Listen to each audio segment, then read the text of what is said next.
আমার ব্যবসা করবো আবার আমার আর এটা ঘরের কারবার খরচ করেছে মন্দিরের রাজু অনুষ্ঠান রাজ্য ঠিক করে পারি দুজন যে আমাদের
খুব একটা দুঃখর বিষয় আমার এই রৌমারি ঘাট এটাই আমার শিৱ মন্দিৰ আমাৰ ৰক্ষণাবেক্ষণ আমাৰ বাবাই দিয়ে এই গাঁওখনক বহুত বিপদৰ আপদৰ পৰা আমাক এই ৰোডেৰে তোলা ভঙাই ভিতৰত সোমাই আমাৰ মানে এমাহে হোৱা নাই আমাৰ এই শাওণ মাহত এটা আমাৰ মাই গনা হৈছে আমি তেওঁক যাতে আমাক চোৰক যাতে আমাক দেখুৱাই দিয়ে সেই চোৰ যাতে আমাৰ বাবাৰ চোৰত যাতে আহি যাতে ধৰা দিয়ে এইখিনিৰ এদিৰ কাৰণে আমি আজি গোটেই ৰাইজ লগ লাগিছো আমি বাবাৰ চৰণত আমি এইখিনিয়ে মানে আমি ভিক্ষা কৰিম এইখিনি আমি শক্তি বিচাৰিম বাবা যাতে আমাক চোৰ কোন চোৰে নিছে আমি তো দেখা নাই আমি তো নাজানো বাবা তুমি তো অন্তৰ্যামী তুমি তো বাবা সব জানিস আমি তো নাজানো গতিকে এই চোৰবিলাকক ধৰাই দিব এই লৈ আমি আজি ৰাইজে আজি বাবাৰ চৰণত আজি আমি এটা প্ৰণাম জনাম বাবা আপুনি যাতে এই চোৰৰ যাতে বিচাৰ লয় জয় জয় শ্রী শ্রী রাধা কৃষ্ণ প্রেমানন্দে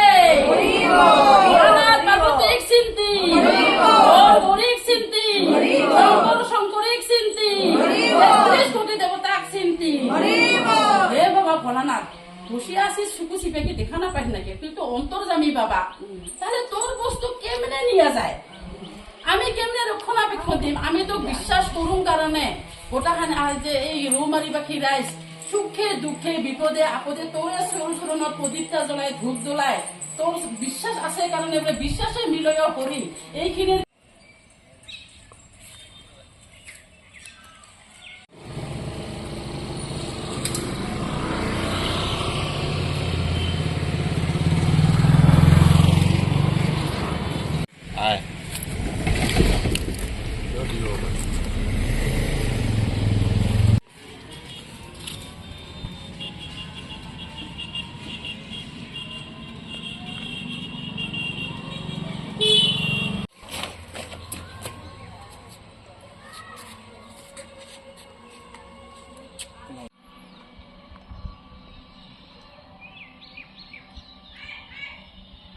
আমাৰ গাঁওখনৰ নাম ৰৌমাৰী প্ৰথম খণ্ড ১০ নং ৱাৰ্ড আমাৰ টাউন এৰিয়াত পৰে ইয়াতে আমাৰ এটা শিৱ মন্দিৰ আছে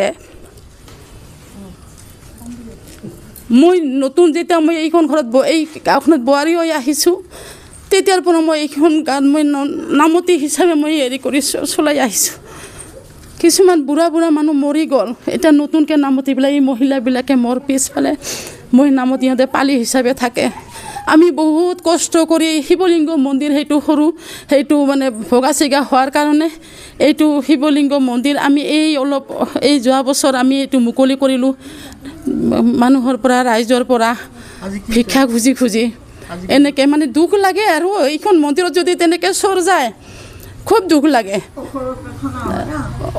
আমাৰ ওচৰতে থানাখন তেওঁলোকে পেট্ৰলিং দিয়ে নিদিয়ে মই নাজানো, মই কেতিয়াও দেখাও নাই।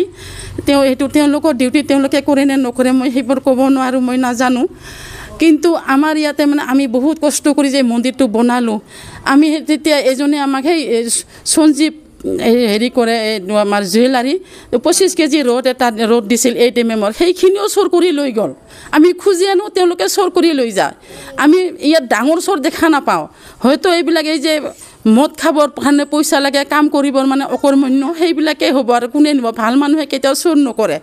আঘাত মানে মোৰ ক'লে নহয় আমাৰ গোটেই মহিলাখিনিকে আঘাত লাগিছে, আমি খুব দুখ পাইছোঁ আমি। এই শাওণ মাহতে আমাৰ বেটাৰী এটা আনিল মাইক হেৰি কৰাতে আমি গোটেইবিলাকে আনন্দিত, মাইক হ'ল পুৱা গধূলি আমি ভগৱানৰ নাম শুনো। আজি পুৱা মানে সেই মিল্টনে মানে যেতিয়া আহিল মাইকটো লগাব বোলে তেতিয়া দেখে বেটাৰীটো তাৰ পৰা নাই। আমি এটা এই চান্দাৰ পইচাৰে এটা চিলিণ্ডাৰ কৰিছিলোঁ, আমি কেতিয়াবা চাহ বনাই খাওঁ আৰু সেই চিলিণ্ডাৰটো লৈ গ'ল। দান ভাণ্ডাৰত পইচাখিনি জমা হয়, সেই পইচাৰে আমি উন্নয়নৰ কাম কৰোঁ, সেই পইচাখিনিও লৈ গ'ল। এনেকৈ যদি আমাৰ চোৰ যায় তেনেহ'লে আমি কেনেকৈ মন্দিৰখনৰ উন্নতি কৰিম? প্ৰশাসনক আমি এইটোৱে দাবী জনাম, তেওঁলোকে যাতে আমাক ৰক্ষণাবেক্ষণ দিয়ে, তেওঁলোকে পেট্ৰলিয়াম দিয়ে নে কি দিয়ে, কেনেকৈ মানে আমাৰ মন্দিৰখনক কেনেকৈ আমি ৰক্ষণাবেক্ষণ কৰিব লাগে সেইটো তেওঁলোকে জানে, কাৰণ তেওঁলোকৰ নিচেই কাষতে এই মন্দিৰখন, এটাই আমাৰ মন্দিৰ। আমি প্ৰশাসনক এইটোৱেই মানে অনুৰোধ জনাম, তেওঁলোকে যাতে আৰু ভৱিষ্যতে যাতে আমাৰ আৰু চোৰ যাব নোৱাৰে সেইখিনি যাতে তেওঁলোকে কেয়াৰ লয়, এইখিনিয়ে মোৰ ক'বলগীয়া। এইটো আমাৰ 100 বছৰৰ বেছি হোৱা শ্ৰী শ্ৰী মা কালী মন্দিৰ। মন্দিৰটো দান ভাণ্ডাৰটো যোৱা ৰাতি কোনোবা দুষ্কৃতিকাৰীয়ে মানে ভাঙি যিখিনি অলংকাৰ লগতে যিখিনি টকা পইচা আছিল সেইখিনি লৈ যায়।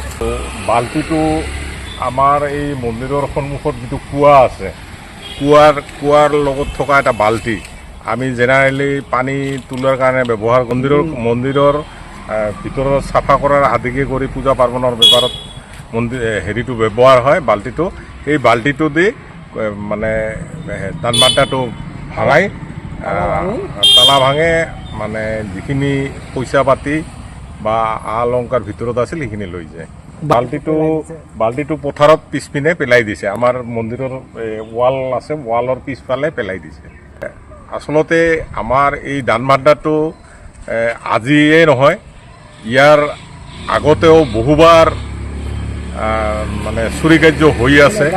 গতিকে আমি প্ৰশাসনক দাবী জনাওঁ যাতে সোনকালে ইয়াৰ বিহিত ব্যৱস্থা লয়। মই খুব দুখেৰে মানে জনাব মানে মনটো খুব বেয়া লাগিছে। আমাৰ এই যুগ ধৰি এই পুৰণা শিৱ মন্দিৰটোত আজি হঠাতে ৰাতিপুৱাই এজনে মোক খবৰ দিলে যে ৰৌমাৰী শিৱ মন্দিৰত চোৰ গৈছে। মই সেই হিচাপে সমাজৰ মুৰব্বী হিচাপে বা সভাপতি হিচাপে আহি দেখিলোঁ যে হয় তালা ভাঙাই গোটেই বস্তুখিনি লৈ গৈছে। এতিয়া মানে সন্দেহকে এনেকৈ ক'ব, ৰাইজে কয় মানে এই যিবিলাক নিচাসক্ত জাতীয় বস্তু খোৱাৰ পৰা সৰু সুৰা বস্তুবিলাক লৈ গৈছে, এনেকুৱা মানে ৰাইজৰ মতামত। এইটো মোৰ মানে কৈছে, জনাইছে। অতবালি মানে ইয়াৰ আগতেও বহুত এই মন্দিৰৰ পৰা এই যে ৰড লৈছে, কি লৈছে, টিন পাত লৈছে, চেয়াৰ লৈছে, টেবিল লৈছে। তাৰপিছত যোৱা শনিবাৰে এই পাব্লিক হেল্থৰ পৰা চৰে চিন্তি খান্দি মানে কি তাৰ পৰা ফেন দুখন লৈ গৈছে। মানে আগতে আমাৰ যিটো কি প্ৰশাসনক আমাৰ জনোৱা হৈছিল, প্ৰশাসনে এইটো ব্যৱস্থা লৈছে নলৈছে সেইটো আমি দেখা নাই। যদি লৈছে তেতিয়াহ'লে চোৰ আজি নগ'ল হয়।